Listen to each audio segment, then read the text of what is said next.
Assalamualaikum warahmatullahi wabarakatuh.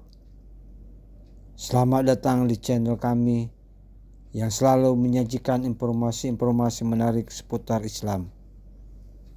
Pada kesempatan kali ini akan membahas tentang karomah dan karisma dari salah satu seorang ulama besar dan pendiri Nahdlatul Ulama, yaitu Kiai Haji Hasyim Asy'ari.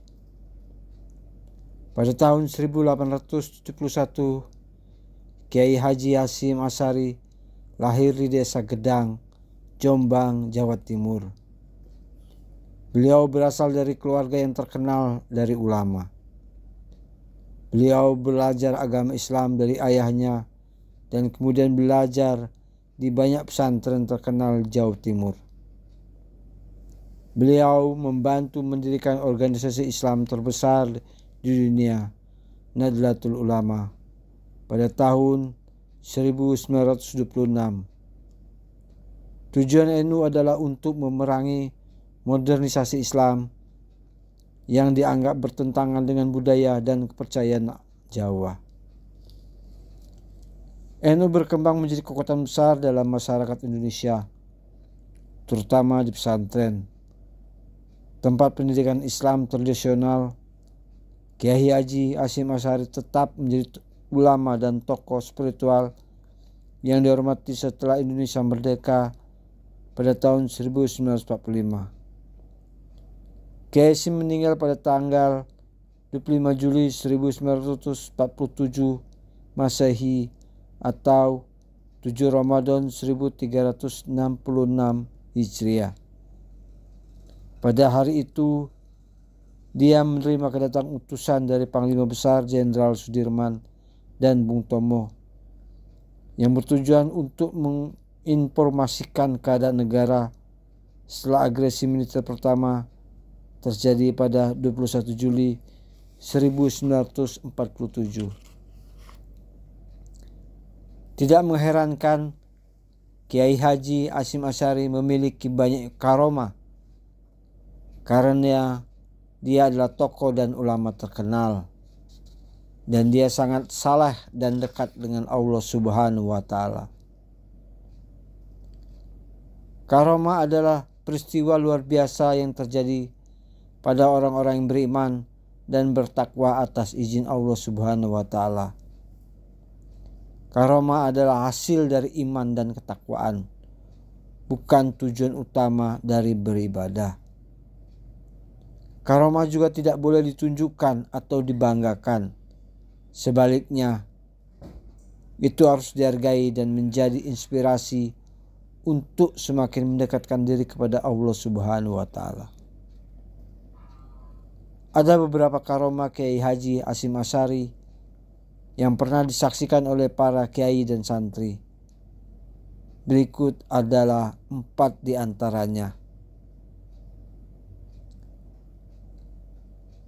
Karomah pertama adalah menunjukkan bahwa Kiai Hasyim Asy'ari memiliki kebersihan hati dan ketajaman spiritual yang mampu mengetahui isi hati orang. Salah satu kesaksiannya adalah dari santri Hadratus Syah yang masih hidup, Kiai Haji Abu Bakar. Dia menceritakan bagaimana ketika dia masih kecil, dia pergi dari rumah ke pondok jalan kaki melalui prostitusi di dekat pondok yang juga didirikan oleh pemerintah Hindia Belanda melalui pabrik gula cukir. Dalam hatinya, dia tiba-tiba bertanya-tanya bagaimana tempat seperti ini bisa berada di dekat pondok. Dia menyaksikan wanita menjajakan diri di pinggir jalan untuk lelaki hidung belang yang lewat. Bahasa yang dia gunakan untuk menceritakan juga menarik perhatian saat itu. Kok bisanya dekat pondok Tebu Ireng ditempati wanita-wanita seperti ini, kata dia. Beliau memiliki pemikiran yang sangat mudah pada saat itu. Setelah tiba di pondok, dia terus berpikir tentang hal itu. Tiba-tiba setelah mengaji pukul 8, Kiai Haji Hasyim Asy'ari mengumpulkan santri. Abu Bakar muda berada di antara mereka. Dia memberikan banyak pelajaran, namun pada akhirnya dia mengucapkan kata-kata yang cukup mencengangkan di benak Abu Bakar remaja. Begini ya nak, kamar mandi itu ada kalinya untuk pembuangan. Kalau tidak ada tempat pembuangan, bagaimana bisa punya kamar mandi? Artinya ngene ya leleo, jiding iku ono cerene. Lek enggak ono cerene, enggak duwe jeding. Seolah-olah mengetahui perasaan Abu Bakar tentang prostitusi dekat pondok.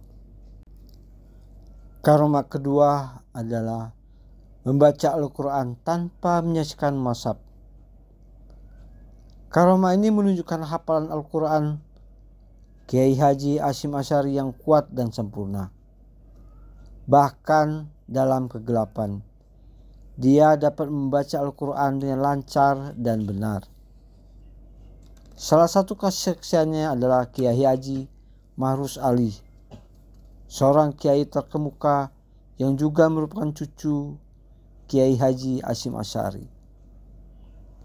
Dia menceritakan bahwa sebagai anak kecil, dia pernah tidur bersama kakeknya di sebuah kamar. Saat itu listrik padam, kamar menjadi gelap. Tiba-tiba dia mendengar kakeknya dengan suara yang merdu dan jelas membaca Al-Quran. Ketika dia kaget, dia bertanya, "Kakek, kok bisa baca Al-Quran padahal gelap?" Kakeknya menjawab, "Ya, aku bisa baca Al-Quran tanpa melihat mazhab, karena aku sudah hafal semua." Setelah mencari dengan hati-hati, dia menemukan bahwa mazhab tidak ada di dekat kakeknya. Dia terheran-heran dan kagum dengan karomah kakeknya. Karomah ketiga adalah mengobati orang yang sakit. Karomah ini menunjukkan kekuatan doa dan syafaat Kiai Haji Hasyim Asy'ari untuk menyembuhkan orang yang sakit. Salah satu kesaksiannya adalah dari Kiai Haji Romli Tamim, seorang murid Kiai Haji Hasyim Asy'ari yang juga menjadi musyrik tarekat Qadriyah Naqsabandiyah. Dia menceritakan bahwa dia pernah mengalami sakit parah yang membuatnya tidak bisa berjalan pada usia muda. Dia telah mencoba berbagai metode pengobatan, tetapi tidak ada yang berhasil menyembuhkannya. Setelah itu, dia meminta kepada Kiai Haji Hasyim Asy'ari untuk mendoakannya. Kiai Haji Hasyim Asy'ari datang ke rumahnya dan membaca ayat-ayat Al-Quran dan berzikir untuknya. Tak lama kemudian, dia bisa berjalan. Selain itu, dia mengucapkan terima kasih kepada Kiai Haji Hasyim Asy'ari atas karomahnya. Karomah lainnya adalah menyelamatkan diri dari serangan yang dilakukan oleh musuh. Karomah ini menunjukkan bahwa Allah Subhanahu wa Ta'ala melindungi Kiai Haji Hasyim Asy'ari. Salah satu kesaksiannya adalah dari pendiri Nahdlatul Ulama Kiai Haji Abdul Wahab Hasbullah, yang mengganti Kiai Haji Hasyim Asy'ari sebagai Rais Am Nahdlatul Ulama. Dengan bantuan santri dan ulama, Kiai Haji Hasyim Asy'ari berhasil menyelamatkan diri ketika Belanda menyerang pondok pesantren Tebu Ireng. Dia bersembunyi di sebuah sumur yang musuh tidak tahu. Selain itu, seorang wanita membantunya dengan memberikan makanan dan minuman.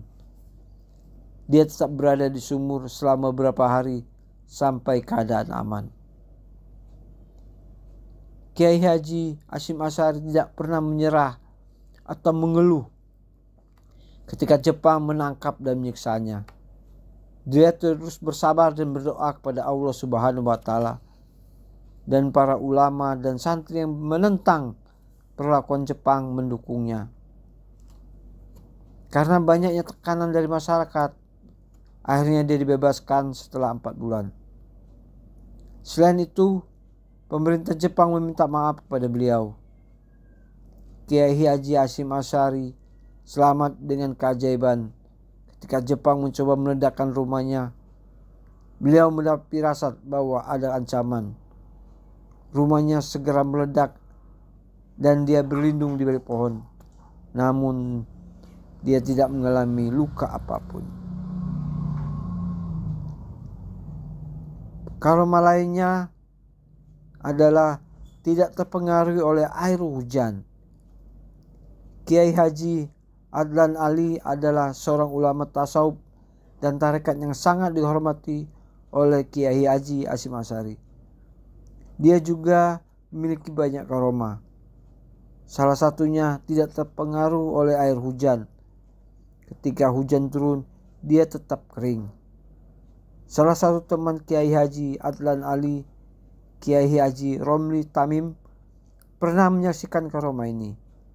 Dia mengatakan bahwa itu adalah hasil ketaatan Kiai Haji Adlan Ali kepada gurunya, Kiai Haji Hashim Asy'ari. Beliau selalu tanpa ragu mengikuti perintah dan larangan gurunya. Karomah selanjutnya adalah langit menjadi malu. Karomah yang membuat langit malu juga dimiliki oleh Kiai Haji Hashim Asy'ari. Ini terjadi di pesantren Kiai Haji Muhammad Khalil bin Abdul Latif di Bangkalan, Madura. Salah satu gurunya yang sangat dihormati adalah beliau, Kiai Haji Hashim Asy'ari. Suatu hari diminta untuk mengambil air wudhu untuk gurunya. Ketika dia berjalan menuju sumur, langit mendadak gelap dan hujan lebat. Dia tidak mau menunda tugasnya dan terus berjalan. Namun hujan berhenti seketika ketika dia sampai di sumur. Dan dia mengambil air untuk berwudu dan membawanya ke gurunya. Hujan pun dengan deras lagi saat dia kembali ke sumur. Ini terjadi berulang kali sehingga Kiai Haji Muhammad Khalil mengatakan bahwa Kiai Haji Hashim Asy'ari malu pada langit karena dia adalah orang yang soleh dan taat pada gurunya. Mengobati penyakit. Karomah Kiai Haji Hashim Asy'ari juga dapat menyembuhkan penyakit. Kiai Haji Ahmad Dahlan, pendiri Muhammadiyah, pernah mengalami hal ini. Dia mengalami penyakit paru-paru yang sangat parah. Dia telah mencoba berobat di banyak tempat, tapi tidak ada yang dapat membantunya pulih. Terakhir, dia memilih untuk mengunjungi Kiai Haji Hashim Asy'ari di Jombang. Dia datang dengan kereta api. Saat tiba di stasiun, dia melihat Kiai Haji Hashim Asy'ari sudah menunggunya di sana. Karena tidak ada yang memberitahu dia akan datang, dia merasa heran. Dia diterima dengan baik oleh Kiai Haji Hashim dan dia dibawa ke pondok. Di sana dia memberi Kiai Haji Ahmad Dahlan obat yang dibuat dari ramuan, daun sirih dan garam. Dia menyuruh meminumnya dan dia merasa lega dan sembuh dari penyakitnya. Itulah beberapa karomah yang karisma dari Kiai Haji Hashim Asy'ari yang kami sampaikan. Semoga bermanfaat dan menambah wawasan kita tentang keagungan dan keutamaan ulama. Jangan lupa untuk like, comment, share, dan subscribe channel kami. Wassalamualaikum warahmatullahi wabarakatuh.